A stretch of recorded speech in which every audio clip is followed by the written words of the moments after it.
ಸುಮಾರು ಒಂದು 50 ಬಸ್ಸು, ಒಂದು 40ರಿಂದ 50 ಕಾರಲ್ಲಿ ಓಡ್ತಾ ಇದ್ದೀವಿ. ಒಂದು 2,500ರಿಂದ 3,000 ಜನ ಇರ್ಬೋದು. 100ಕ್ಕೆ 100 ಜಯ ಸಿಗುತ್ತೆ. ಮಂಜುನಾಥಸ್ವಾಮಿ ಇಡೀ ರಾಜ್ಯದ ಜನಕ್ಕೆ ಒಳ್ಳೇದು ಮಾಡ್ತಾನೆ. ಈ ಏನು ಸುಳ್ಳು ಆರೋಪ ಬಂದಿತ್ತು, ಆ ಸುಳ್ಳು ಆರೋಪದಿಂದ ಹೊರಬರ್ತದೆ ಸತ್ಯಾಂಶ.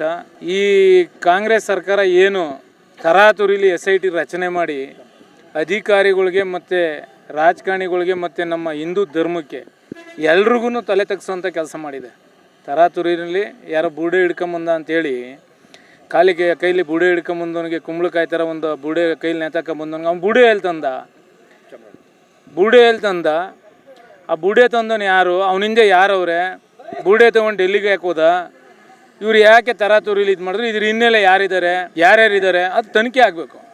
ಈಗ SIT ಮೇಲೆ ನಮಗೆ ರಾಜ್ಯ ಸರ್ಕಾರದ ಅಧಿಕಾರಿಗಳ ಮೇಲೆ ಎಲ್ಲರ ಮೇಲೂ ನಂಬಿಕೆ ಇದೆ. ಆದರೆ ಕೆಲವು ಹಂತದಲ್ಲಿ ನಂಬಿಕೆ ಇದೆ. ತುಂಬ ಅನುಭವಿಗಳು ಅಧಿಕಾರಿಗಳಿದ್ದಾರೆ. ಆದರೆ ಅಧಿಕಾರಿಗಳು ಸರ್ಕಾರದ ಹಿಡಿತಕ್ಕೆ ಸಿಕ್ಕಿ ಕೈಗೊಂಬೆಯಾಗಿ ಅವರು ನರಳ್ತಾ ಇದ್ದಾರೆ. ಆದರೆ ಇದು ಅವಶ್ಯಕತೆ ಇರಲಿಲ್ಲ.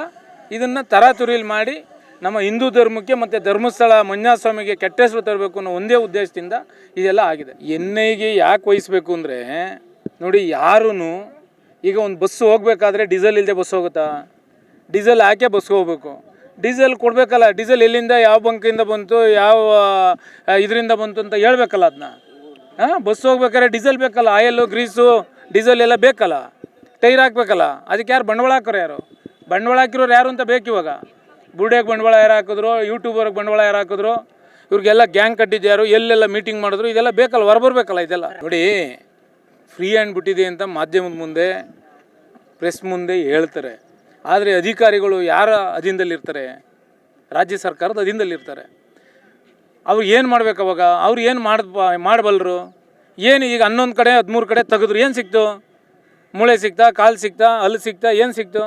ಏನೂ ಸಿಕ್ಕಿಲ್ಲ. ಅವ್ನ ಕೈಲಿರೋ ಬುಡೆ ಮಾತ್ರ ಎಲ್ಲ ಕಡೆ ತೋರಿಸ್ತಾ ಇದ್ದಾರೆ. SIT ಅಧಿಕಾರಿಗಳ ಮೇಲೆ ವಿಶ್ವಾಸ ಇದೆ, ಈ ತನಿಖೆ ಮೇಲೆ ವಿಶ್ವಾಸ ಇಲ್ಲ ನಮಗೆ. SIT ತನಿಖೆಗೆ ಯಾಕೆ ಸ್ವಾಗತ ಮಾಡಿದ್ರು ನಮ್ಮ ನಾಯಕರು ಮತ್ತು BJP ನಾಯಕರು ಅಂದರೆ, ಏನಿದೆ ಅದು ಸತ್ಯಾಂಶ ಹೊರಬರಲಿ. ಈಗ ಕಂಪ್ಲೇಂಟ್ ಕೊಟ್ಟಿದ್ದಾರೆ, ದೂರು ಬಂದೈತೆ, ದಾಖಲೆ ಮಾಡ್ಕೊಂಡಿದ್ದಾರೆ, ಅದು ಹೊರ ಬರಬೇಕಲ್ಲ.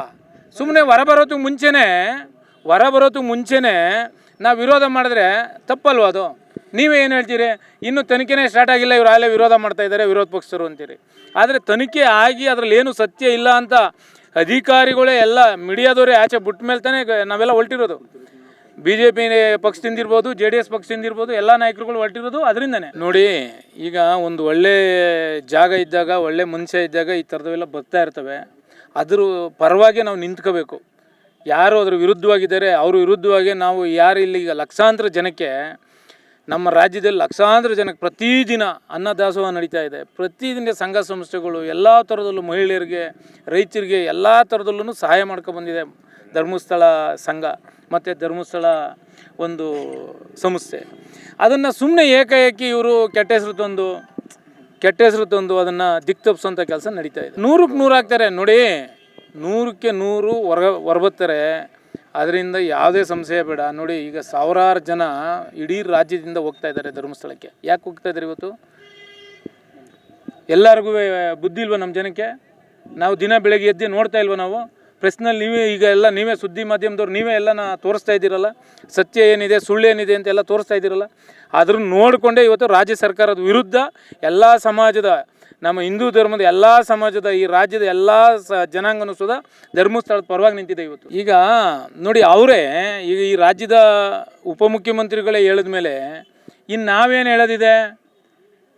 ಆಡಳಿತ ಪಕ್ಷದ ಭಾಗ CM ಬಿಟ್ಟರೆ DCM ಅವರು ಅಲ್ವಾ? ಅವರೇ ಅದನ್ನು ಒಪ್ಕೊಳ್ಳೋಕೆ ರೆಡಿ ಇಲ್ಲ ಅಂದಾಗ ಇದು ಸತ್ಯ ಅಂತ ಗೊತ್ತಾಗಿದೆಯಲ್ಲ. ಈಗ ಸುಳ್ಳು ಆರೋಪ ಇದು ಖಂಡಿತ ಆಗ್ತಾ ಇದೆ. ಯಾವ್ಯಾವ ಸಮಸ್ಯೆಗಳು ನೋಡಿ, ಈಗ ಸಾರ್ವಜನಿಕವಾಗಿ ಯಾರ್ಯಾರು ಒಳ್ಳೆ ಕೆಲಸ ಮಾಡ್ತಾ ಇರ್ತಾರೆ ಅಂಥವ್ರ ಮೇಲೆ ಇಂಥ ಆರೋಪಗಳೆಲ್ಲ ಬರ್ತಾ ಇರ್ತವೆ. ಇವಕ್ಕೆಲ್ಲರೂ ಜನ ಉತ್ತರ ಕೊಡ್ತಾರೆ. ನಡೀತಾ ಇರ್ಬೋದು. ಈಗ ಯಾವ್ಯಾವ್ದನ್ನು ನೋಡಿ, ಎಲ್ಲಿಂದ ದುಡ್ಡು ತೊಗೊಂಡು ಎಲ್ಲೆಲ್ಲೂ ಕೊಡ್ತಾ ಇದ್ದಾರೆ ಅಂತ ಎಲ್ಲ ಗೊತ್ತು, ಆಯಿತಾ? ನಮ್ಮ ದುಡ್ಡೇ ನಮಗೆ ಸಿಗ್ತಾ ಇಲ್ಲ, ನಮ್ಮ ದುಡ್ಡು ಬೇರೆಯವ್ರಿಗೆ ಸಿಗ್ತಾ ಇದೆ. ಅದಕ್ಕೆಲ್ಲ ಹುನ್ನಾರ ನಡೆದಿರ್ಬೋದು. ಈಗ ಜನಕ್ಕೆ ಇವತ್ತು ನಮ್ಮ ಕಾರ್ಯಕರ್ತರು ಮತ್ತು ನಮ್ಮ ಅಭಿಮಾನಿಗಳು, JDS ಪಕ್ಷದ ಕಾರ್ಯಕರ್ತರು ಜಾತ್ಯತೀತವಾಗಿ ಪಕ್ಷಾತೀತವಾಗಿ ಹೊರಟಿದ್ದಾರೆ ಇವತ್ತು ಎಲ್ಲರೂ. ನಮ್ಮ ತಾಲೂಕಿಂದ ಯಾವುದೇ ಥರದ್ದು ಏನಿಲ್ಲ ರೀ. ಬಸ್ ಕೊಟ್ಟಿದ್ದೀವಿ, ಫ್ರೀಯಾಗಿ ಬಸ್ ಕೊಟ್ಟಿದ್ದೀವಿ. ಬಸ್ಸಲ್ಲಿ ಹತ್ತಿ ಅವರು ಭಕ್ತಿಯಿಂದ ಬರ್ತಾ ಇರೋದು. ಇದು ಬೇರೆ ಯಾವುದೇ ಥರದ್ದು ಒತ್ತಡ ಆಗಲಿ ಏನಿಲ್ಲ. ಸಭೆ ಕರೆದು ಹಿಂಗಿದೆ, ನಾವು ಮಂಜುನಾಥ ಸ್ವಾಮಿಯ ರಕ್ಷಣೆಗೆ, ಧರ್ಮಸ್ಥಳದ ರಕ್ಷಣೆಗೆ ಹೋಗ್ಬೇಕು ಅಂತ ನಮ್ಮ ರಾಜ್ಯ ನಾಯಕರು ಕರೆ ಕೊಟ್ಟಿದ್ದಾರೆ. ಅದರಿಂದ ನಾವೆಲ್ಲರೂ ಹೋಗ್ಬೇಕು ಅಂತ ವಾಲಂಟ್ರಿಯಾಗಿ ಬಂದಿದ್ದಾರೆ. ನೀವೆಲ್ಲರೂ ಬೇಕಾದ್ರೆ ಯಾರನ್ನಾರ ಬಾಯಿ ಬಿಡಿಸ್ಕೊಳ್ಳಿ, ಎಲ್ಲರೂ ಗೌಪ್ಯವಾಗಿ ಬಾಯಿ ಬಿಡಿಸ್ಕೊಳ್ಳಿ, ನಿಮಗೆಲ್ಲ ಗೊತ್ತಿದೆ. ಯಾವುದೇ ಥರದ ಆಮಿಷ ಇಲ್ಲ, ಎಲ್ಲರೂ ಭಕ್ತಿಯಿಂದ ಅವ್ರ ಮನಸ್ಸಿಚ್ಛೆಯಾಗಿ ಬಂದಿರೋದು ಧರ್ಮಸ್ಥಳ ಉಳಿಸ್ಬೇಕು ಅಂತ.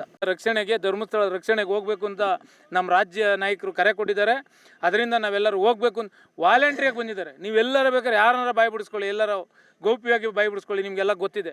ಯಾವುದೇ ಥರದ ಆಮಿಷ ಇಲ್ಲ, ಎಲ್ಲರೂ ಭಕ್ತಿಯಿಂದ ಅವ್ರ ಮನಸ್ಸಿಚ್ಛೆಯಾಗಿ ಬಂದಿರೋದು ಧರ್ಮಸ್ಥಳ ಉಳಿಸ್ಬೇಕು ಅಂತ.